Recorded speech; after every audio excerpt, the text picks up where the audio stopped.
Life. I'm your host, Reverend Don Lewis, coming to you from beautiful Salem. And in this episode of Living the Wiccan Life, I'm very pleased to bring you my latest interview with Michelle Belanger. Michelle is a well-known author, musician, and one of the stars of A&E's Paranormal State. I'm sure that you'll enjoy the interview. Hi, I'm Michelle Belanger. Some of you may have seen me on television through Paranormal State and a number of documentaries on the vampire subculture. I'm pretty sure you've seen me on MagickTV before, and you may see my name on the spines of books in your local bookstores. I write, I'm a researcher, and I am a practicing pagan, have been for many years, as well as a psychic vampire, which sometimes scares people, but when it's all said and done, I'm a good vampire. You know, one of the things I like to tell people is that I had no positive understanding of vampirism until I met you. And when you explain it, it takes on an entirely different understanding. Well, one of the things, especially for witches to understand, the modern vampire movement is in many ways, it parallels a lot of the stuff with the witch movement. There was a time when mainstream society for witches, their only real familiarity with it would be the kind of folkloric witches that you see in the Malleus Maleficarum. So they're expecting, when you say witch, they're thinking evil, horrible, warty old women who meet in the woods at midnight, dance around a fire, engage in strange orgies with Satan, and sell their souls to the devil for their powers. But there was a process where, for witches, you went through reclaiming, recognizing that at the core of many of the myths that surrounded witches and witchcraft, there was a memory, in some cases a remnant, of a pre-Christian tradition that was tied to the earth, tied to folk magic, and witches found a resonance there, but they wanted to leave the baggage behind of what people on the outside looking in conjectured about and kind of like created this whole facade. So now, most people, even normal people, not witches, not vampires, not anybody else, know that there are witches that you might read about in storybooks, but then there are also living witches who are quite different from what you're going to read about in those storybooks. Vampires are the same thing. We know about vampires from the writings of Dom, Augustine, Calmet in folklore, and then we know about vampires, of course, from Bram Stoker, Anne Rice in the 20th century, Stephanie Meyer, and our vampires, the vampires in the modern community, much like witches, are quite different from those. Now, there are threads of things that resonate with people who identify as a vampire. And probably the most telling thing is somebody who is a vampire, a modern living vampire, is someone who needs to feed or take in human vital energy in order to maintain their own health and well-being. They feel it's not just, oh, I'm sick all the time and I need to take this, but it's a vital part of their spirituality, their identity to connect to this.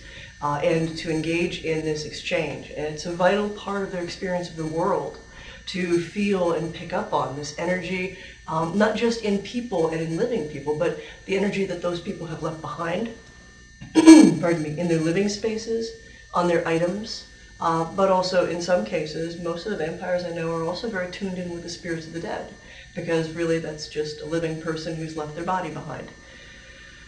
Modern vampires don't sleep in coffins unless they really find it amusing to do so.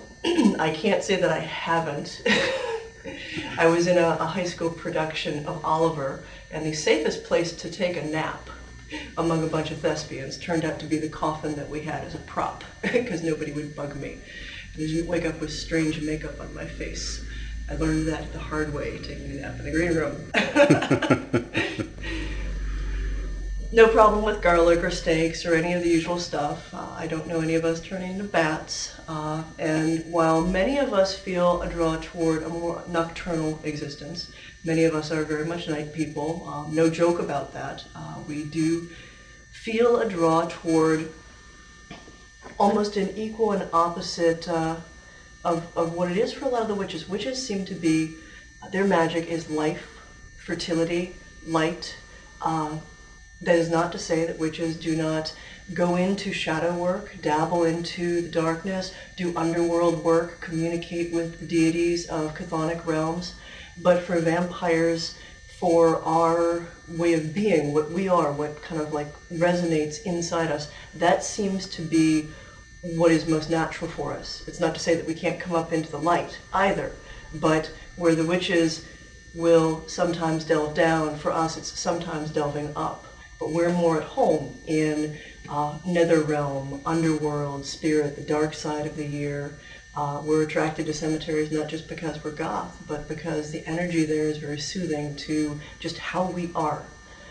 In a lot of ways, I look at vampirism, again, not as a handicap, not as, oh, I have this horrible health condition that I'm constantly dealing with, although there are some people who are vampiric for that reason. True vampires, it is something in their essential being that calls to the power of taking away, the lessons in taking away, the lessons in what other people see as darkness, death, letting go, and that is a dynamic that we are fundamentally a part of.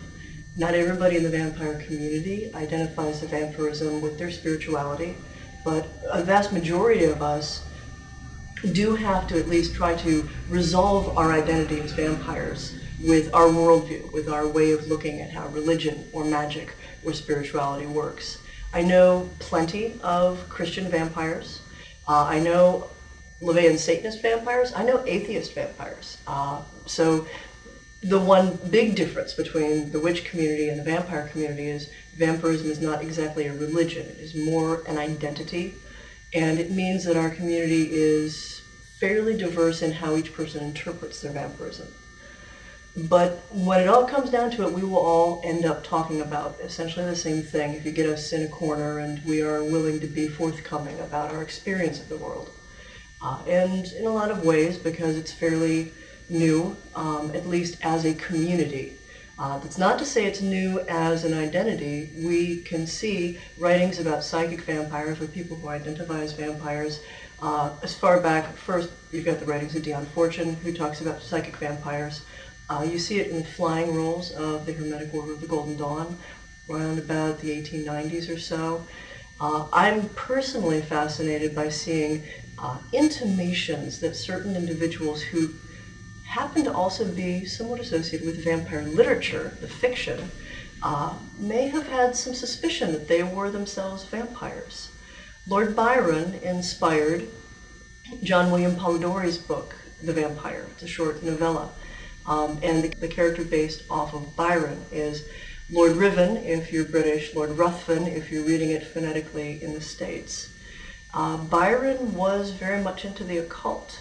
He had a love-hate relationship with it because of his Christian upbringing, but he would sometimes kind of play devil's advocate with it. Sometimes he'd make it a big show and then laugh it off as a joke, but there seems to be some compelling evidence in his letters and written into some of his fiction, but also in letters written about him by people who interacted with him, that he had several things. Bilocation, there are a couple of instances of bilocation attributed to Byron. He practiced, perhaps tongue-in-cheek, black masses, mock black masses at his home in Newstead Abbey. And of course there's that haunted summer that he engaged in, telling ghost stories and exploring themes of the supernatural with Percy Shelley and Mary Shelley. Gave rise to Frankenstein and Polidori's book as well. The other person who is potentially a vampire and would have been identified as a psychic vampire by Bram Stoker, his friend, as Stoker was familiar with the writings of the Golden Dawn on vampirism as well as the rest of their occultism, would be Sir Henry Irving. Irving was the actor that Stoker managed. Stoker intended for Irving to play Dracula on the stage when he wrote the book. And a good deal about Irving's personality. He was attributed with this mesmeric personality, this ability to connect to the energy in the audience of each person, and sometimes even overwhelm or subsume them with his personal charisma. This is actually how Stoker became his friend. He went to a dramatic reading and he felt so electrified so enthralled by the man's magnetic charisma that Stoker, who was a fairly, a stalwart gentleman, swooned, was just overcome by it. And he had this dynamic where he really felt the energy, the power that Irving was able to manage and command. A little known fact about Dracula is the reason he doesn't show up in mirrors. Stoker's wife often had little soirees. Many of the guests were occultists in the London occult scene. They were also, of course, actors and artists. Oscar Wilde was one of them. Stoker's Manx friend, Hami Beg, to whom he dedicated Dracula, and Bram himself are sitting around one day talking about Sir Henry Irving's curious habit of refusing to be photographed unless he had prepared for it, so he could properly project his presence to the film. So they start discussing whether or not one can actually project their spirit. Does a photograph capture one's soul? Can it? This led to Oscar Wilde's story, The Picture of Dorian Gray, where an artist captures literally someone's soul in a painting, and that person's deeds and decadence and evil end up showing up on the painting, but not on his face. For Stoker, he turned it into, and you don't get to see this in the notes for the book, first Dracula sitting for a portrait, to have an artist try to capture how this person actually looked. The idea was that the artist would slowly waste away and fail in capturing Dracula. The very personality, again, the magnetism of the character had kind of swallowed the artist whole. But after working on this book for 10 years, going back and forth with various things, he settled for the mirror thing.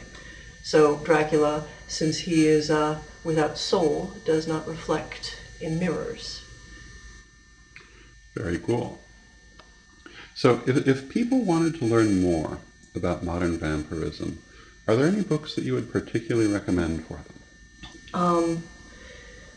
The first book, and this is not just to plug my own thing, because this book was mainly put together to showcase other people who are not necessarily writers, who didn't have a book set, who had felt they needed to have their writing out as well. It's called Vampires in Their Own Words. It is a collection of essays and articles and autobiographical stories of a variety of people in the vampire community. Psychic vampires, sanguine vampires, even lifestylers. Lifestylers are people who aren't necessarily vampiric, but they kind of adopt the vampire as a magical identity, as a very potent personal identity.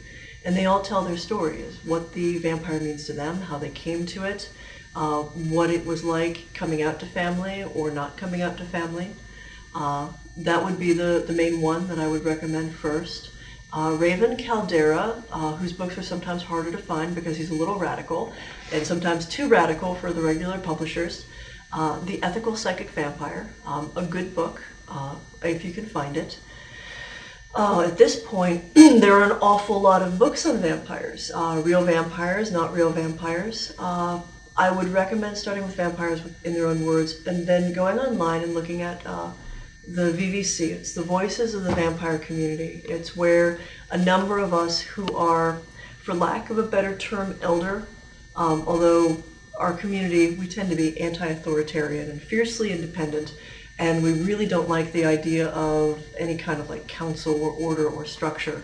But this is basically put, it's a loosely allied federation of individuals who communicate about different aspects of the community's presentation to the media, and it is the widest representation of individuals and authorities within the community, people who have been doing this for 10, 15, 20, 30, 40 years.